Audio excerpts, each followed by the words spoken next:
Bom dia, boa tarde, boa noite, boa madrugada para você que está me assistindo. Meu nome é Marlon Ricardo, eu sou advogado criminalista e professor de Direito Penal.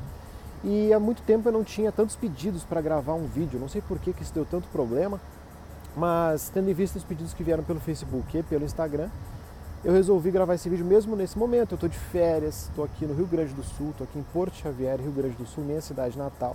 Aqui atrás temos esse cenáriozinho aqui, ó, no Rio Uruguai. Lá do outro lado, onde tem aquela barca, é a Argentina. Então, para você passar daqui para a Argentina, você tem que atravessar naquela barquinha ali. Nem é perigoso, não. O ponto é, resolvi gravar para vocês, então, a respeito do indulto que foi concedido pelo presidente Michel Temer e foi suspenso, em parte, pela ministra Carmen Lúcia. Para fazer esse vídeo, resolvi, então, separar ele em algumas partes. Primeiro, eu vou começar falando a respeito da diferença do indulto para a saidinha, o saidão ou para a saída temporária, que é dada também no Natal. Após, eu vou falar sobre a questão do indulto, como é que funciona o indulto, depois sobre a questão de política criminal por trás do indulto, e depois a gente fala a respeito desse problema que deu do indulto e da suspensão dele pela ministra Carmen Lúcia. Primeira coisa, então, vamos separar o indulto do saidão ou saidinha, na verdade, do termo correto, saída temporária de Natal. Todo preso que está em regime semiaberto ou aberto, ele tem o direito de 5 vezes ao ano ter uma saída de 7 dias. Então ele atende outros requisitos, claro, não é somente ele estar no semiaberto ou aberto, mas ele atendendo os requisitos, ele tem o direito a sair 5 vezes. 5 vezes por ano durante 7 dias. Tentando achar uma luz melhorzinha aqui. 5 vezes por ano durante 7 dias. Essa saída, para facilidade do judiciário, não tem nada a ver com o preso, o judiciário, para facilitar a vida dele, ele dá ela em momentos específicos. Porque ele pega todo mundo que tem aquele direito, faz um mutirão e libera todo mundo de uma vez. Então, apesar desse direito não ter datas específicas, normalmente é dado no Dia das Mães, é dado no Natal e em outras datas. É uma questão de política do judiciário especificamente. Por isso que de vez em quando, você tem pessoas que mataram seus pais saindo na saída temporária Dia das Mães, por exemplo, que não tem nada a ver uma coisa com a outra, é uma questão do judiciário. O direito são 5 por ano, durante 7 dias cada uma. Que não tem nada a ver com o indulto. O indulto é um benefício dado pelo presidente da República, uma prerrogativa que o presidente tem, que não veio do Brasil, meus amigos, isso veio importado de outras legislações. Se você for dar uma olhadinha, por exemplo, na legislação americana, todo final de ano, ó, o barulho da barca. Se você for na legislação americana, por exemplo, todo final de ano, o presidente ele costuma perdoar pelo menos uma pessoa que está no corredor da morte. Perdoar, não tirar ele da pena, mas tirar dele a pena de morte e fazer com que ele cumpra o resto da sua pena sem morrer. O ponto é, também no final de cada mandato americano, você costuma ter vários perdões. Quando o presidente não vai mais se reeleger ou coisa do tipo, acabando o seu mandato, ele perdoa uma galera. Isso é comum, isso faz parte da política criminal, isso tem em outras legislações e é muito antigo, chamado inclusive antigamente de favor-rei. O indulto, então, ele é uma prerrogativa do presidente da República. O presidente da República ele pode dar um indulto que pode ser parcial ou pode ser completo. Ele pode perdoar uma pena ou ele pode simplesmente reduzir a pena de alguém. Isso é prerrogativa do presidente. No Brasil, nós temos a tradição desse indulto ele ser dado perto do Natal. Se você for olhar outros anos, 22, 23, 21, nessa época de dezembro, é feito um decreto pelo presidente, porque é uma prerrogativa dele, e ele concede um indulto. É interessante você ir lá e procurar esses decretos, até para você fazer um comparativo desse ano com os demais e ver que não é tão diferente assim. Esse decreto, ele normalmente traz vários requisitos para que a pessoa tenha um perdão de pena e outros requisitos para que ela tenha uma comutação de pena. Comutação de pena é uma redução de pena. Então, por exemplo, você já cumpriu 1/4, vai ter uma redução de 1/3 da sua pena. Você vai ter que cumprir só o restante que falta. Ou o perdão. O problema foi, esse ano o presidente ele teria dado esse indulto de maneira muito mais branda.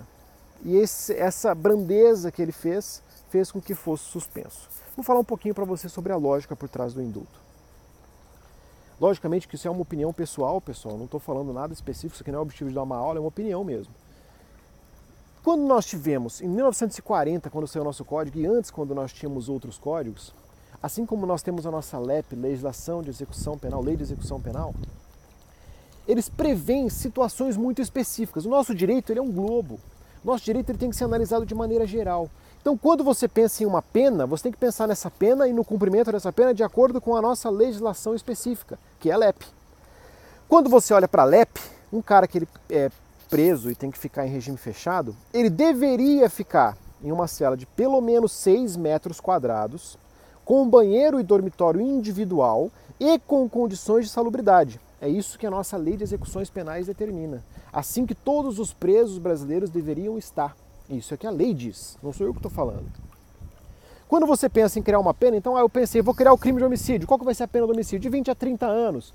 Então eu vou colocar essa pessoa de 20 a 30 anos em uma cela de 6 metros quadrados com banheiro e dormitório individual e condições de salubridade.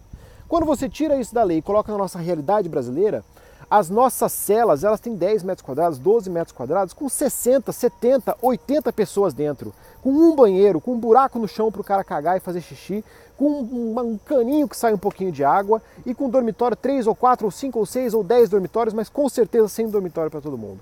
Então a realidade é muito diferente daquilo que a lei preveu. Quando a lei prevê uma coisa e a realidade é outra, cabe ao presidente da República fazer a adequação disso. Essa é a lógica do indulto. É o presidente adequar o cumprimento real da pena ao que o legislador quis quando estipulou aquela pena. Então, quando o cara disse que você tem que ficar 20 anos em uma cela de 6 metros quadrados com banheiro e dormitório individual, quando você fica 20 anos em uma cela com uns 10 metros quadrados e 80 pessoas dentro, a sua punição está sendo muito mais grave do que aquela que foi prevista para você pelo legislador. Aí vem o presidente da República, normalmente todos os anos, e dá uma redução. Fala, ó, para mim, presidente da República, se você cumpriu 2/3 da pena nessas condições insalubres, equivale à pena completa que você deveria ter tido em condições de acordo com a LEP. Basicamente é isso. O indulto, pessoal, é uma questão de política criminal. Ele não é uma questão específica de legislação, é uma questão de benefício. O presidente faz o indulto do jeito que ele bem entender. Essa é o que a nossa legislação prevê. Agora, pegando essa lógica, vamos ver o que aconteceu.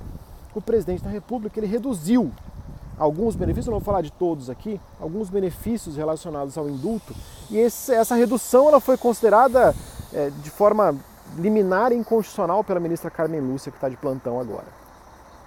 Qual que foi essa redução?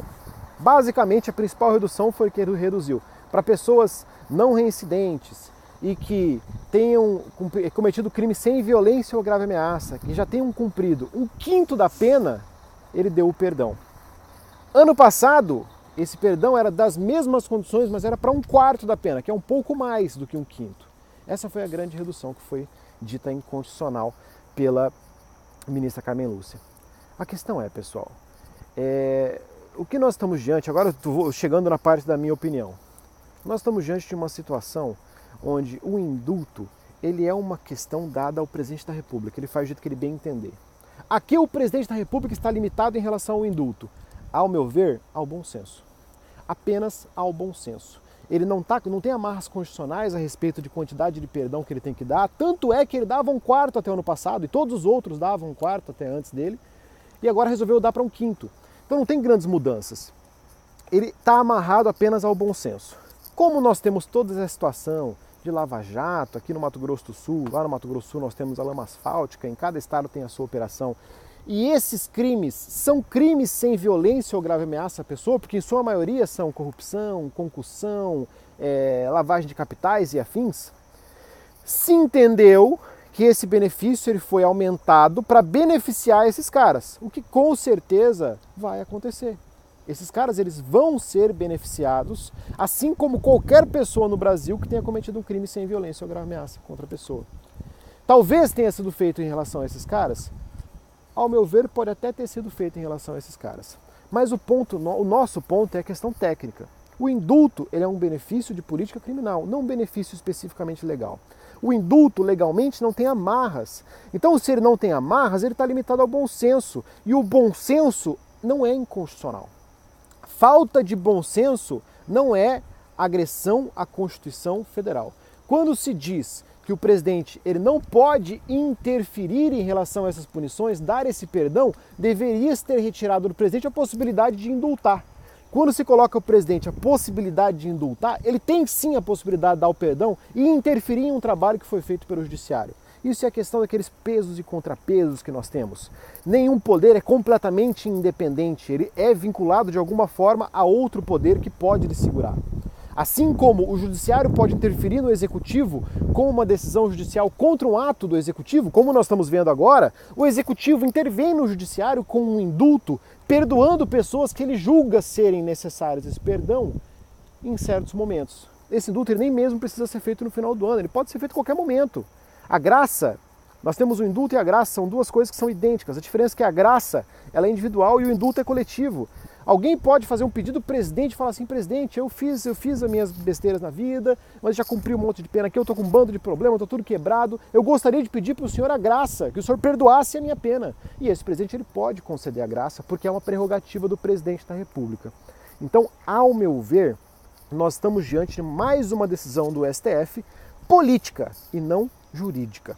E essa questão está sendo sempre muito complicada, porque quando você coloca a política no STF, você está colocando no órgão mais poderoso que nós temos no judiciário brasileiro a possibilidade de fazer o que ele quiser.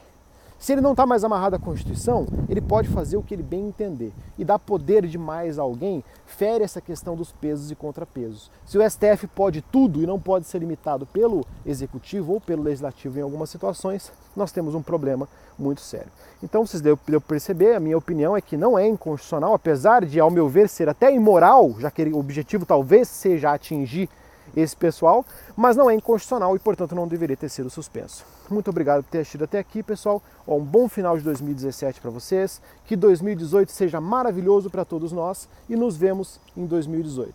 Um abraço e até a próxima.